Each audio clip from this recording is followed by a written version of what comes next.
Welcome back to the Contemplative Science Podcast. I hope you're really well and enjoying your day wherever you are in the world. My name is Jamie, and as always, I'm joined by my co host, Dr. Mark Miller.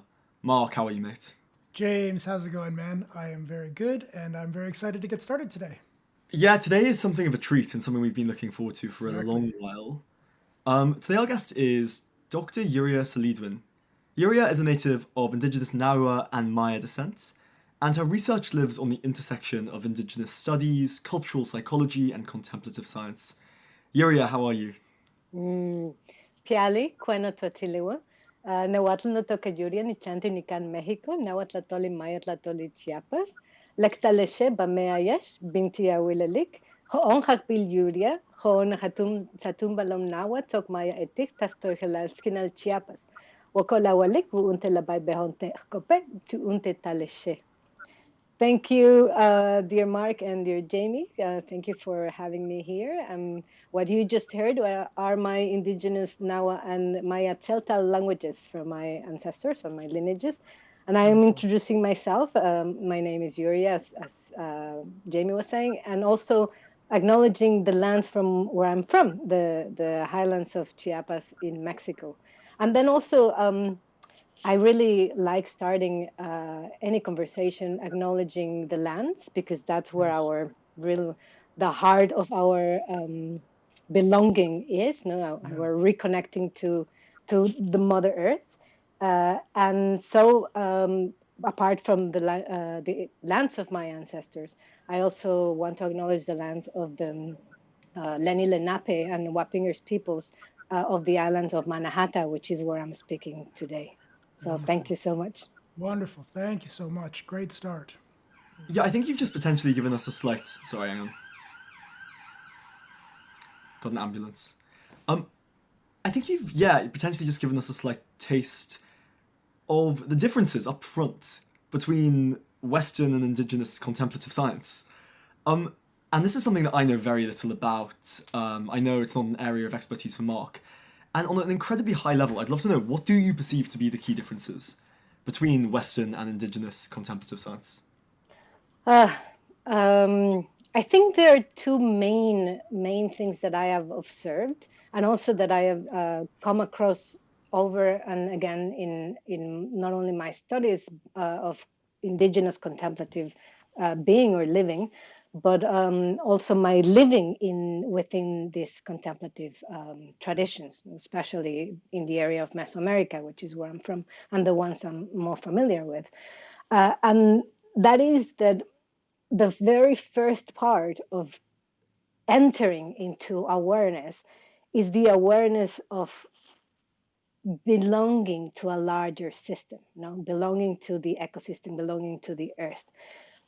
Most times, and this is something that I've been challenging, and I've kind of like suggested that we need to change that paradigm, because in the contemplative field in the West, and please notice that I'm speaking about the translation of contemplative traditions from of Eastern traditions into Western cultures, right? Yeah. So when this translation happened, the tradition started taking the flavor of the society that was hosting them, right? So and unfortunately, the Western world is profoundly immersed and maybe very unaware yet of the perpetuation of colonialist practices, not only in what science is, but also in all our ways that we relate to other humans, and definitely in the way that we relate to the whole ecosystem, to other than human beings, and then to the whole of the earth. Unfortunately, when we see the realities of the climate crisis, the climate emergency, then we realize that these relationships of utilitarianism, right, or like transactional relationships, which is what most of the time the West pushes forward, are what's creating these unsustainable ways of living, right? And when then these traditions bring coming to the West, they start getting these individualist ideas. Now, then these practices started becoming also utilitarian, right? It's like, oh, for my benefit, for my stress relief, for my better sleep, for my better concentration, for my even to the point of being part of raising the bottom line, right? Because it's now being used in corporations, Exactly. and so then the flavor of the original source practices is lost. And what I'm bringing back is that within the indigenous traditions, and even more important now with the climate crisis, everything starts with the whole larger community, planetary community, right? When we start contemplative practices in any of these mindfulness movement traditions in the West, it starts with me, right? With self awareness, self regulation, and all of that, which of course is profoundly important. There are physiological reasons why that is important, right? Like it activates the vagus nerve, the parasympathetic nervous system. It's conducive to resting, reaching out, establishing better relationships. But it's again, it's the self, right? It's the individual. And I want to bring back that we are never really an individual. We are not atomized beings. We are not isolated beings. We are within a larger container, a container that's alive, that's responsive, that's also communicating or trying really hard to communicate with us. But because of the conditioning of cultural societies in the West, we have become so centered not only in our navel gazing, like in our, oh, me, but maybe our in group, which unfortunately most times are weird groups, Western educated, um, industrialized, rich and of democratic origin, right? Which is white, mid class, privileged populations. So, what indigenous wisdom brings back is hey, no, we don't start with the self. We start with the container. We start with being connected, with being already part of a system. And then that creates, I allege, but also, like thousands of years of relating much better with our ecosystems and such, with, of course, trials and errors. But it's been demonstrated also that we as indigenous peoples have much better care for our ecosystems and our territories and our relationships with other than human beings, because we see them as kin, we see them as our relatives, right? So there again, there's this container already established. So before I'm even aware that I exist, the world exists. The world alive exists. And then, of course, within that sense of safety, with that sense of groundedness, of rootedness, that only a larger, greater Mother Earth could offer, with that generosity, with that abundance, then we can start letting go of that sense of survival, with that fight, uh, flight, fight, or freeze response, and start reaching not only self compassionate, but also start reaching to alleviate the suffering of others, and then create a society that's much more intentional. There's so much in there. I just want to pick that apart a little bit. In the '60s, you had this movement of the Eastern wisdom traditions becoming popularized in the West, and you had the equivalent NFT movement. And you basically have this idea of don't change the world, change yourself, right? Smart people change the world, wise people change themselves. That was the idea. Do you view that as a fairly utilitarian calculation? Um, there's a good intention, right? Like it's, but there also creates that sense again of separation. And then that hierarchical idea of like, then that narratives of exceptionalism, of like, oh, because I am awake or enlightened, then I can see while others still are in the process. Well, in reality, we are all in the process. We are all very confused beings, but realizing, because that's the power of contemplative practice, realizing that, oh, I'm living or acting out cultural narratives that have been used probably or have been used towards abusing self and others. And then now I can start dismantling those stories and recreating collectively, again, no, stories that are really conducive for a much more caring environment for all. Yeah, it sounds like the base unit, as you're putting it in the West, is the individual, even when it comes to things like spiritual traditions and contemplative science. Whereas in indigenous contemplative science, it sort of starts at the top. It starts with the wider community, and that ends up being the thing that you judge success on, right? Like, how are we doing with the environmental crisis?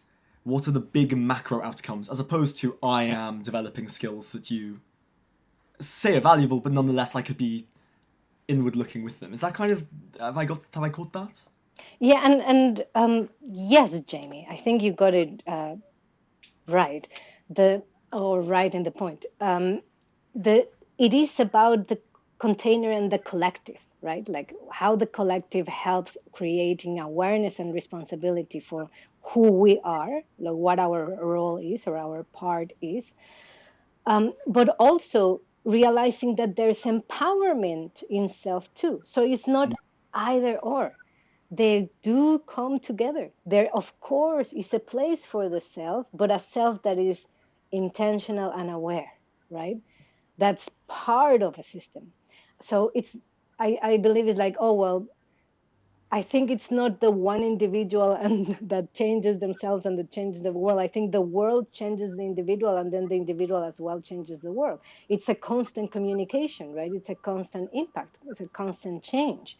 Um, the probably, I mean, there's so much that we can say, right? But the try in the West, there's this kind of fear of religiosity, right? In some liberal, perhaps, communities, right? So there's this uh, trying to find their own autonomy or their own determination, right? And that's, of course, is also part of the indigenous perspective, you know, like, well, self-determination is was the most important indigenous rights, but it's within a collective, right? The well-being that we're all looking for is the well-being of the larger container, you know? It's not just the well-being for myself or my in-group, right? We're trying to dissolve those ideas of in-group, even starting to dissolve the idea that, oh, this is about human flourishing, because that's a constant also discourse nowadays, right, of the well-being or the wellness industry. It's not about human flourishing. There's no human flourishing, as indigenous traditions would say, without planetary flourishing, right? Like there cannot be wellness unless there's this possibility for thriving for all communities involved. One thing that I'm hearing so clearly and sounds so lovely about this starting for the path is that if the contemplative direction at some point in time is meant to dissolve some of our selfishness, and I think the contemplative traditions from anywhere around the world is going to eventually be about dissolving selfishness. How wonderful to start rather than you alone. And now you start dissolving selfishness, and then you might have a freak out because suddenly now there's less you, but there's nowhere else to stand. But rather to start as a whole ecosystem so that when we start dissolving our selfishness, we can just relax. We can just relax back into the whole rather than being completely alone and having to start thinking about kicking out the walls of who I am, because that can be very scary if all you know is, well, I'm sort of here alone as a little isolated container.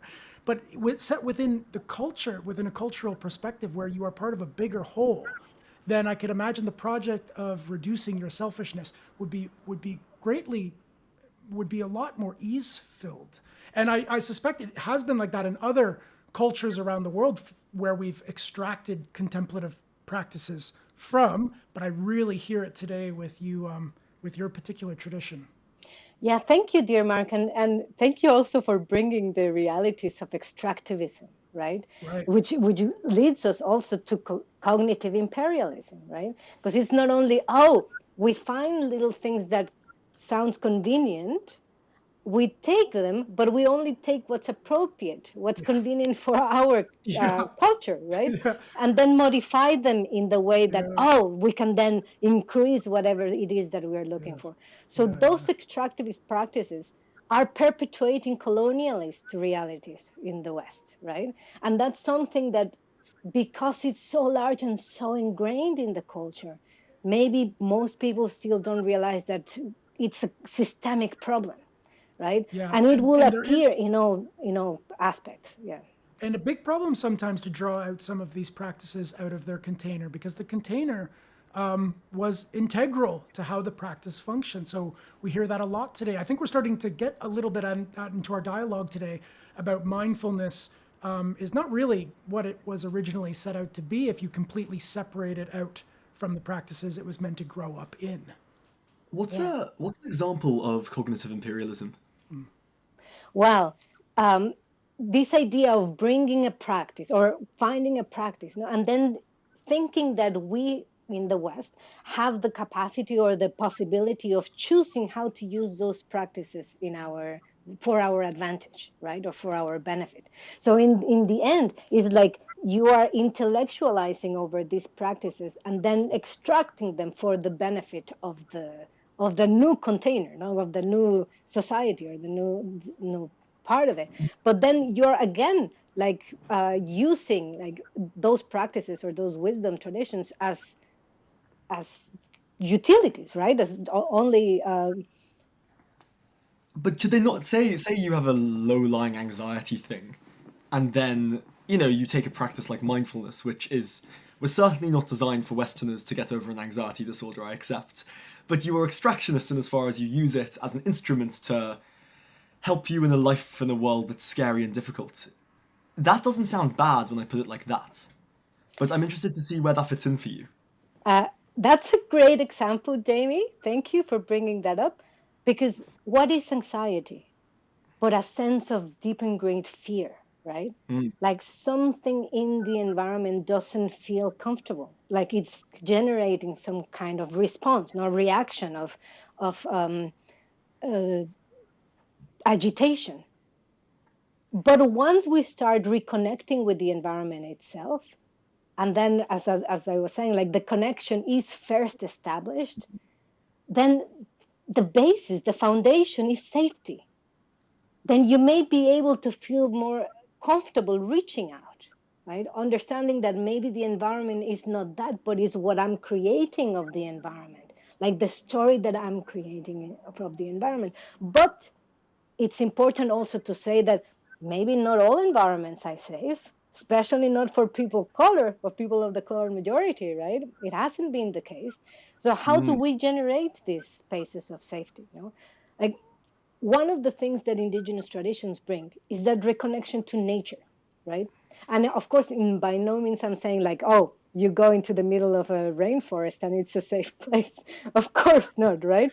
Like it's filled with amazing challenges, but challenges nonetheless. But what I'm saying is that within that balance of challenge and possibility, there is a kind of dance, and then that's an embracing those possibilities of finding harmony between those, and understanding that that process or those cycles, of expansion and contraction or stress and relaxation are part of the whole system of life, in which we are part. So if we start having this anxiety attack or panic attack, usually mindfulness works very well, right? It's like, well, observing the breath, and then the breath will calm down right away. And if we start with the container, it's like, well, the container is already, it's safe. There's no immediate threat, because panic attacks are usually responses from past trauma, or unfortunate experiences. But in the immediacy, there is no threat. And then I am connected into a safe place. There's already a space that's embracing me. Then I'm able to then feel safe from the ground. Like as Mark was saying, I'm not just isolated trying to find myself like self-regulating on my own, but there's already a support system that's helping to create that space that then one can find easier to get back into a state of balance, if I use that word. That's super interesting, because it frames using the practices out of context as an unideal instrument for resolving the underlying cause. But with that said, could that not be true at the same time as everything you've just said? Could it be true that using them in their correct container is ideal and actually resolves, in this case, the anxiety? But failing that, as you said, attention on the breath, has physiological calming effects. Could it be that there's a benefit even on the margin of that kind of thing plucked out of its original practice? But that's exactly what I was saying earlier. Like, they are not separated, right? Like, they cannot be separated. And the idea that, oh, then you can use it on my own and then I'm fine, is also a fallacy, because you are not really separated from whatever you're having in your immediacy, right? It's always interacting with both. It's always impacting. The environment impacts you, and then you're also impacting your environment, right? Like, one is also part of the creation of that anxiety state. But what could also be a regulator of that state, as with the environment that is around. So it's never really one or, right? And then again, with the context, right? All these practices can help us also recontextualize them nowadays, but in ways that are also relevant to where we are and the places where we're living, the traditions that we are engaging with, and in ways that we're not perpetuating those appropriation, extractivism, capitalization of practices that has been going to this day, especially, I mean, with any kind of industries, but also, unfortunately, with the contemplative field, which, I mean, the contemplative field, I have been having conversations with many of our colleagues in the field, that the purpose is to generate awareness of those systems that are distorted or perpetuating problems for the larger community, that indigenous traditions would say, dismantling those stories, those conditionings, and then recreating with intention, with like real awareness of what we're doing, and then a purpose where we're heading, right? Or like a goal where we're heading. So our the possibility in contemplative practice, my subjective awareness, my personal experience is important. It's what's guiding as well, but always in context with our surroundings and our today, what is happening right now in the world, not only in our whole individual. So, in that context, what do you see the central aim of contemplative practice to be? When it's working well, what does that look like? Well, we have to go maybe a little bit back into like, how did this, what's the contemplative field, right? And so one of the most important, I think, innovations that the contemplative field brought to the West was that, as you know, the Western scientific model is about the observer, that is studying an object and then creating these hypotheses and then testing them to see if they are right? The contemplative field, for the first time, brings the possibility of I am observing myself, right? So I, as a subject, I'm also the object of the observation, right? And so like my personal experience is what's creating the insight, right? So for the first time, it's not just a third person or like a third object, right? But it's this first person critical experience or critical observation of experience, right? And so that's fantastic. Like that was like a real new way of seeing science, right? Which is not only an outsider, but it's it's how much interoception we can have except seeing ourselves. The indigenous traditions, now, and indigenous science, then I will start introducing here. As I said earlier, we start with the earth, we start with the container, we start with the environment. So we are always in that dialogue with the environment. So it's not only the first person observation, but it's also like a dialogue with the whole of the environment, with the whole of the system, right? Which is something new. It's not really yet part of it because right now there's this huge push, especially from indigenous scholars, to include or create a place of belonging for indigenous epistemologies, ontologies, and methodologies within, or not within the Western system, but rather to converse these two systems, these two sciences, to converse so that they can complement each other. They too have very important forces and methods, but each perhaps will enrich the other and create a much more holistic way of being. And now, when we're living a moment in which we need to create institutions, societies, methods of inclusiveness, like diverse voices, having all of these marginalized communities that have not had historically a voice. Now we're bringing them, and that's part of being aware. That's part of creating the change in the transformation that we want in the society, in the individual, and in the whole of the environment, right? So it's part of bringing this together, creating these bridges. But these bridges just don't happen automatically. Before that bridging can happen, there has to be a long process of reparation. Well, reckoning first, the reckoning of the abuses that have happened to this moment, and then reparations to those communities that haven't had a voice.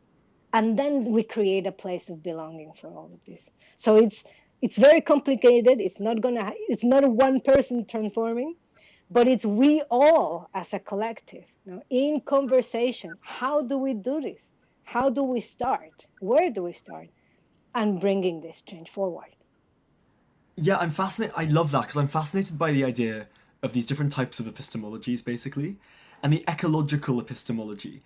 The idea that there's a dialogue and we get feedback, effectively, from our environment is fascinating. And could you say a little bit more about the kind of what that dialogue actually looks like between us and our environment? Well, that's exactly where indigenous contemplative practices come. I mean, it is about establishing and developing this awareness. Of course, in these whatever minutes that we are speaking will not happen, right? It's like sometimes I giggle when I converse with within Western systems, because there's this urge, this yearning of like, oh, we want the quick fix. No, we want the 1, 2, 3 practice. No, like 1, 2, 3 steps, and then okay, we are enlightened. But it's unfortunately not like that. I mean, just imagine we are here, Mark, you, Jamie, and I are planting seeds. And if you've ever planted a seed, how much it takes to tend for the seed, to nourish it, water it, have it enough sun and all of this, to then it starts sprouting, and not all the time sprouts, right? But so it's an day-to-day practice. Like it's not something that we'll just rationalize and have it intellectually understood, and then we can just internalize it no, it takes a long time.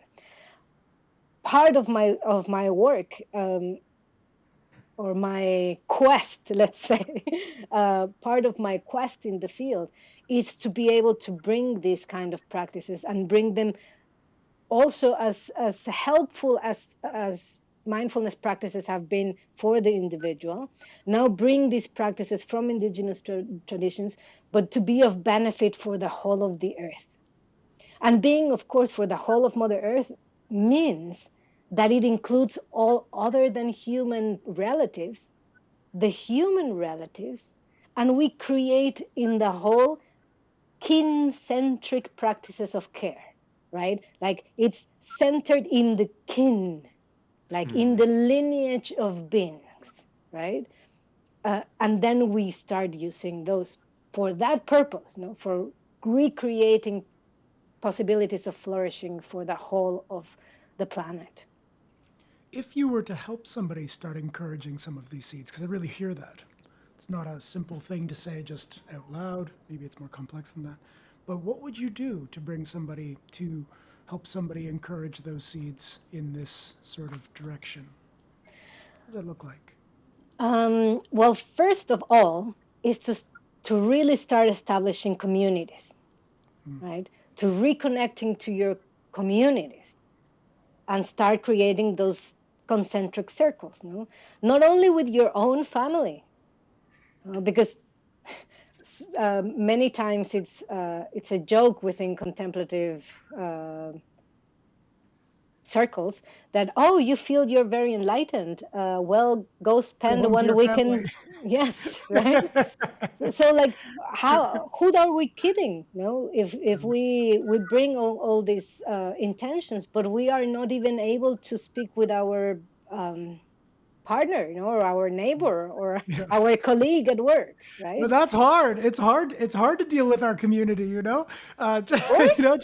Jack Cornfield tells this hilarious story where there was a nunnery, very holy nunnery, you would think, and they deep practitioners for a long time, and then suddenly an edict changed, and they stopped being silent, and they were finally allowed to speak. And just within a few years, it broke apart. It was no longer available because as soon as you could speak, it was too hard. I Yeah, mean, and I hear even, you. like in defense of language, the power of language, we know the performative power of language, and Yeah, it can be such empowering practice as well, no?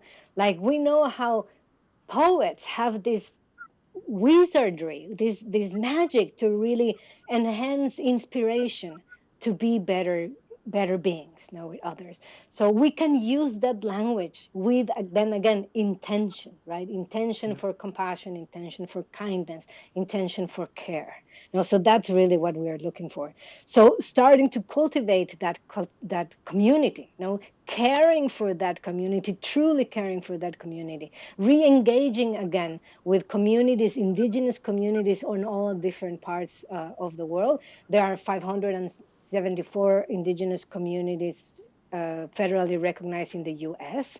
There are around 5,000 indigenous communities in 90 countries in the world. 90, like 90, like that's more than half of the countries in the world, all over the place except in Europe, except Northern Europe that has the Sami peoples, but there are indigenous communities all over. So start reconnecting with the original stewards of those lands. How can we start giving back to those communities, not only land as land itself, but also like those reparations that I was speaking before, right? For all the abuses and erasure and extractivism, etc., that I've been speaking about. No, that's part of really becoming truly aware, truly intentional beings, right? That's aware of our conditioning and the perpetuation of the stories that we are bringing. So Well, to community part. Sorry, Jamie. First, no, like reconnect your community.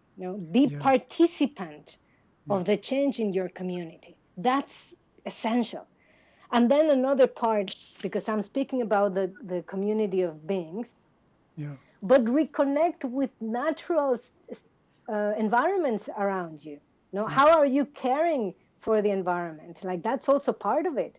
It's like we can't say we are mindful beings when we are still polluting our waters, polluting our food, et cetera, right? Like all of that is part of becoming mindful, aware beings, communities.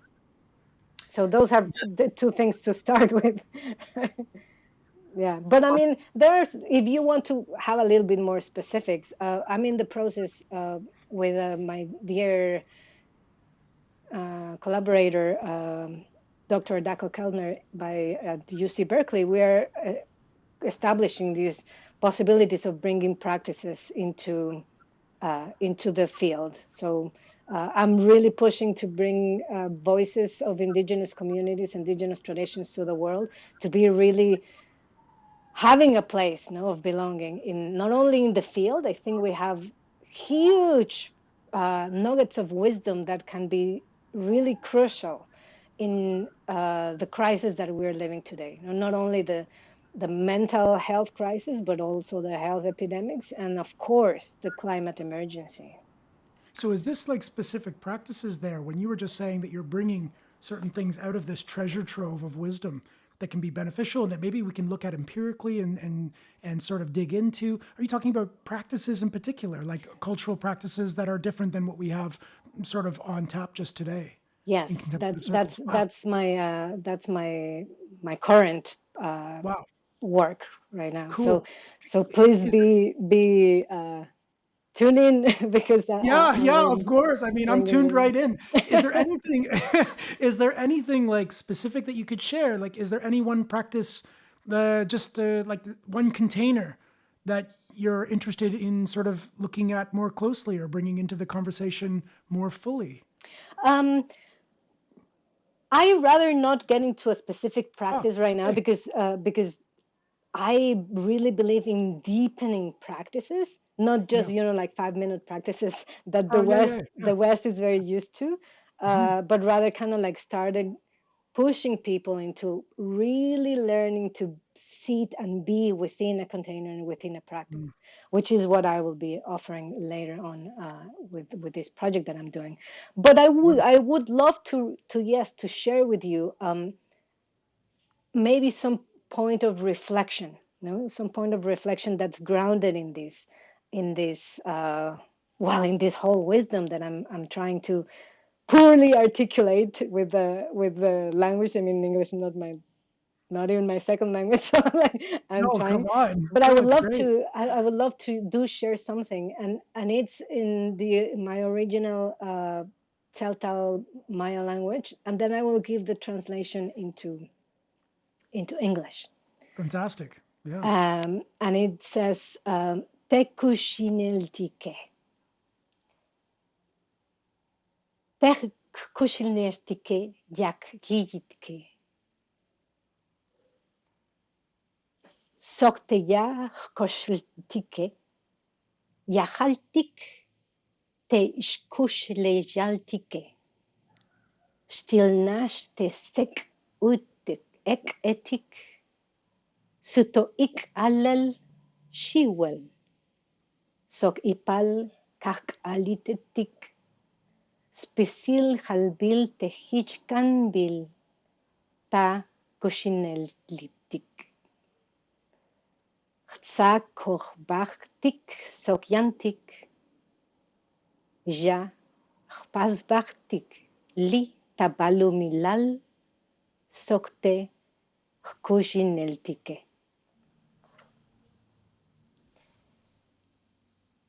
Our stories.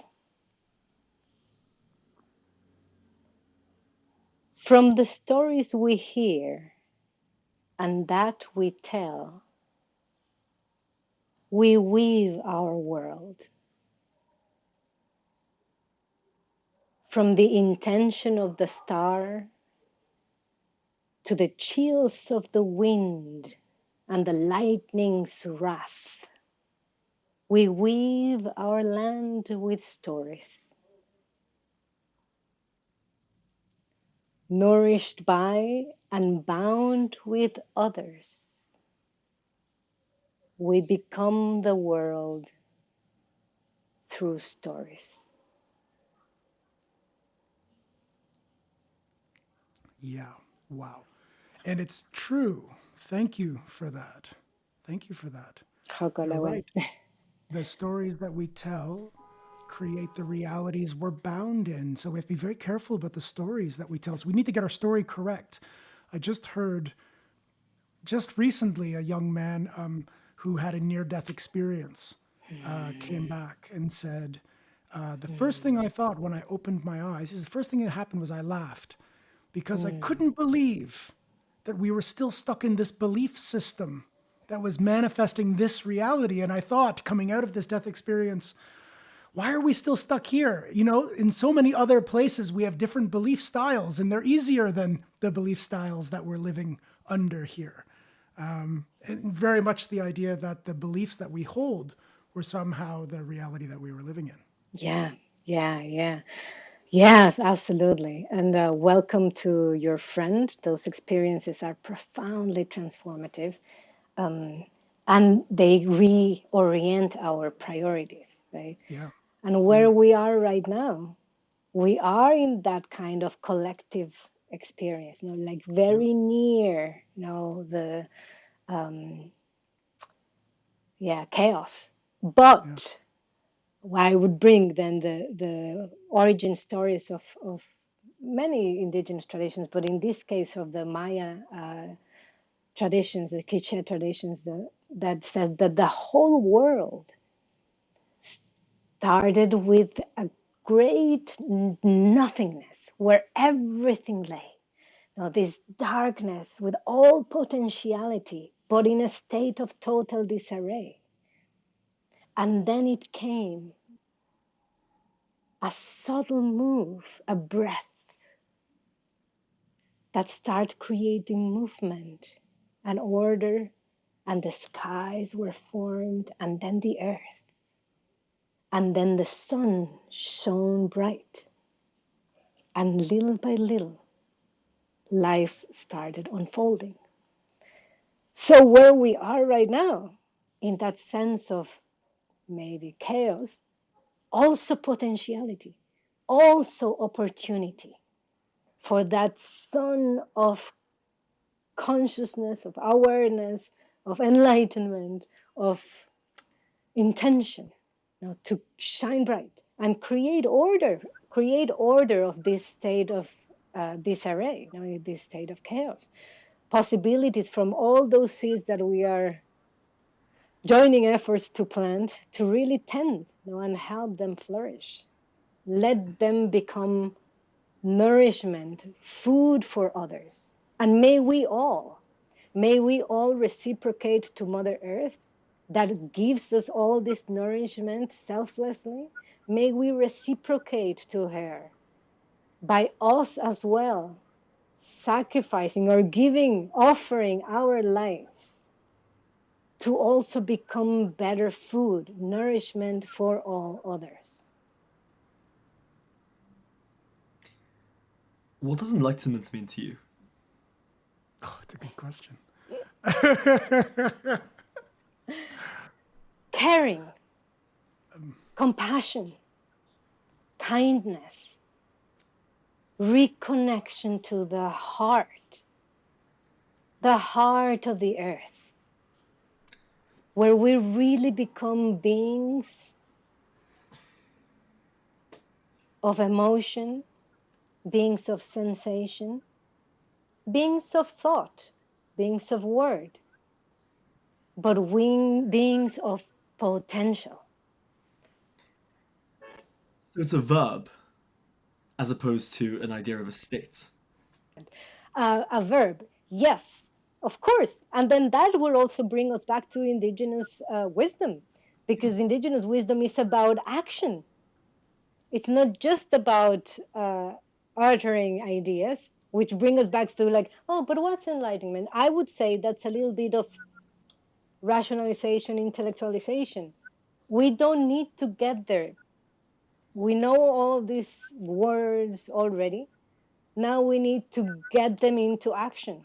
You know, practice is not only sitting in a cushion to contemplate the self, but it's about getting outside and getting into action for the well-being and the care of all others. So then the science of this is then, I can imagine, is going to be the science of care and caring and love and interconnection and reconnection. Is that right? Where now you're looking to understand maybe some of the biophysical processes that underwrite why we get disconnected or how we become reconnected? Or does the science cut a totally different way here? But then again, we go back to what I brought or introduced a little earlier about the two different sciences, right? Exactly. The Right. Western science and indigenous science Right. coming together to enhance different possibilities, no, for a Mm. much more inclusive and holistic way of relating. That is Yeah. not from an outside point of view, but that Yeah. includes us and all others, right, Mm. into a much larger conversation. And then, of course, we use them to maybe escalate possibilities so that this brings Right. well-being for the much larger communities. No, as I was saying earlier, but for the whole of the planet. No, Yeah. not only for privileged populations that have access to the tools, but rather really bringing them into the health of the planet.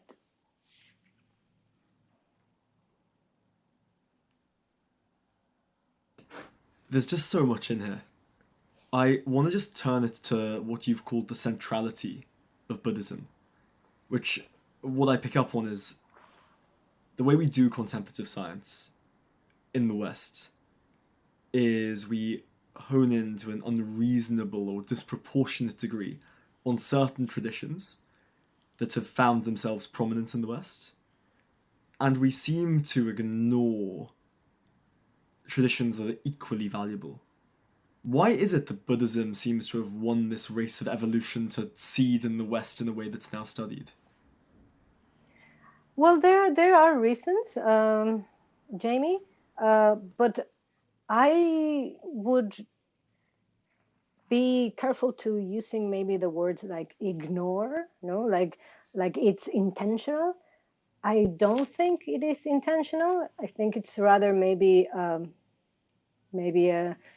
missing part of a very developing new field. You know, um, I am glad very much that the greatest wisdoms of Eastern traditions, not only of Buddhism, and let's remember, of course, that in the greater Buddhist tradition, there's different kinds of Of course. different Buddhisms, you know, and Yeah. practices and all, but that it spread, right? Because there is this possibility that now we are having this conversation, even, right? Yeah. That True. thanks to the normalization of these practices, like there has been now a version of practices in schools, Yeah. Yeah. in the workplaces, and etc. Sure, they need to be reoriented and carefully guided and all of that, but it's happening, right? It's happening. So part of what we are trying to do in advancing the field is precisely noticing where things have not gone probably the way that ideally we would like, in the way that we want to create a new world, and start moving towards there, right? Um, which is what we are doing right now. No, by it's my whole work has been that, right? So yeah, I be careful not to generate confrontation between different Right. practices, right? But Yeah. rather uh, creating welcoming spaces for other kinds of practices and curiosities as well, right? And I think it's important. Also, let me mention that so many of the practices that now the mindfulness movement uses that, yes, come mainly from Tibetan Buddhist traditions, many from Theravada traditions as well, but are many, if not a large majority, not referenced, no, and not acknowledged from them. And it's important that we do. And part of also my being careful with practices from indigenous traditions is I want to be uh, very sure that these practices and the source traditions, are acknowledged and also are are given back, right? That we are not only sharing the benefits, but we are also returning in many ways the ways that we can serve those communities as well, right? Because well, I mean, I can gonna start being political, but part of the cognitive imperialist and part of the extractivist capitalization and all etc. of all of these practices is now they become available, but for this white privileged population, and then the source traditions don't yet have access now to their own teachers because they are now catering the West, right? So we don't want that, right? That's a kind of utilitarian way of being that we don't want to encourage, right? So those are the kinds of things that we need to like, hey, there's a good intention in the field, but we need to do it adequately. We need to do it respectfully. We need to do it ethically. We need to do it in a way that is truly, aware, conscious, contemplative. Yuria, where can everyone find you? So I have a website, yuriasaledwan.com, and there's like all the coming events and things like that. There's a contact form as well, and I try to respond to any sensible message that comes. So I'm just saying. So yeah, over there. Well, Yuria, it's such a privilege to be able to have this conversation with you. Yeah. Thank you So so thank you. much, Jamie and Mark. It's very Yeah. lovely No, to it was converse. fantastic. Thank you for your time. We really Yeah, and, appreciate it. and it's this in these spaces, these conversations in which really through action we start forging trust, right? And Yeah. it's a long process, but we are starting to create the grounds, the fertile grounds in which we can plant carefully those seeds of care. So much of what we talked about today was about setting up these spaces where we could be communicating, where we could be sharing, where we could be planting together. And I just think it's beautiful that this podcast turned out to be one of those spaces where we got to have multiple voices speaking to each other, with each other, and starting to lay down some more complex, fertile soil for these good seeds. So I receive it, and thank you so much. Hokola gamal, taso kamati, gracias, and thank you. You're very welcome. Well, that was the Contemplative Science Podcast. I hope you enjoyed that wherever you are in the world. And as always, we'll be back next week.